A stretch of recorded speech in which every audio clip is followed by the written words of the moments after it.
Et maintenant, je vais vous montrer un des derniers points que peut ou les dernières informations que vous apporter. Dès l'instant, toutes les informations sont complètes. Quand vous avez créé votre projet, je vous ai dit tout à l'heure qu'il était possible d'aller mettre une marge brute à ce projet. Dès l'instant où cette marge brute a été renseignée, on a renseigné au fur et à mesure de l'évolution les différentes tâches qui devaient intervenir sur cette opération et on y a affecté des heures. Ensuite, on a saisi les temps de travail des différents intervenants par tâche. Et ici, vous allez donc retrouver les heures qui ont été passées sur chacune des tâches.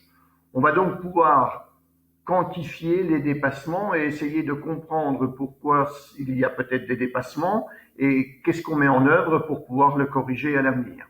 Sachant que si globalement je n'ai pas dépassé mon temps de travail global, ce n'est pas si grave. Ce qui compte, c'est bien ça. Même si à l'intérieur il y a une tâche qui dépasse et qu'il y a une autre qui est positive, bon, c'est pas très gênant. Ensuite, on va avoir ici à côté les heures qui ont été passées au global par chacun des salariés sur ce projet. Et enfin, on aura ici en bas une information de marge brute prévisionnelle par heure.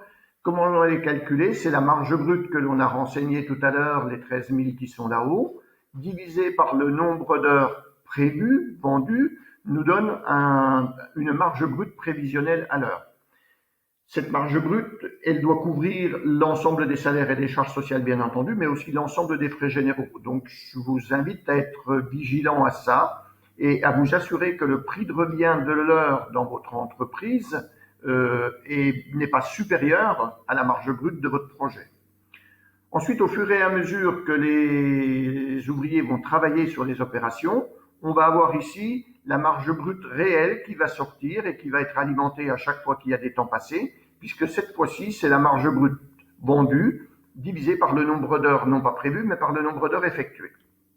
Et vous avez une autre information qui est là, qui est le nombre d'heures que vous avez déjà travaillé sur ce projet par rapport au nombre de temps prévu et le nombre d'heures qui reste à effectuer sur ce projet qui va vous permettre de vous dire, bon, bah, c'est suffisant, on est dans les temps, on devrait y arriver, ou alors il va falloir peut-être trouver des solutions pour améliorer et finaliser dans les temps.